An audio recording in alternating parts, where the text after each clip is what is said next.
ఈరోజు మీ జీవితంలో ఏదైనా కష్టం వచ్చిందా, ఏదైనా సమస్య వచ్చిందా, మీ ఆశ అడుగంటిపోయినట్టుగా అనిపిస్తుందా, నువ్వు సాధించాలనుకున్న దానికి అడ్డొచ్చి పడిందా, నువ్వు చేరుకోవాల్సిన గమ్యానికి చేరుకోలేకపోయావా, కొనాలనుకున్న ఇల్లు కొనుక్కోలేకపోయావా, పొందుకోవాలనుకున్న ఉద్యోగం పొందుకోలేకపోయావా, వెళ్ళాలనుకున్న విదేశానికి వెళ్ళలేకపోయావా? అలా వెళ్ళలేనప్పుడు సైతాను వచ్చి ఏమన్నాడో తెలుసా?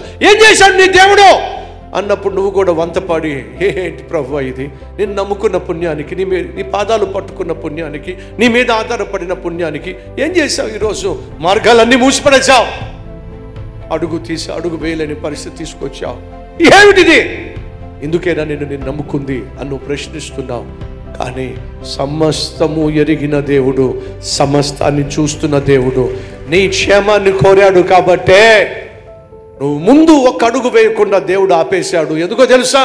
ఆ అడుగు కానీ నువ్వు వేసినట్లయితే ఎటువంటి ప్రమాదం పొంచి ఉందో, ఎటువంటి నష్టం రాబోతుందో, ఏ విధంగా నీ కుటుంబం కూలిపోబోతుందో, నాశనం కాబోతుందో నీకు తెలియదు. సమస్తము తెలిసిన దేవుడు నీకు నాకు ఉన్నాడు. కాబట్టే కొన్నిసార్లు స్టార్ట్ అంటాడు, కొన్నిసార్లు స్టాప్ అంటాడు.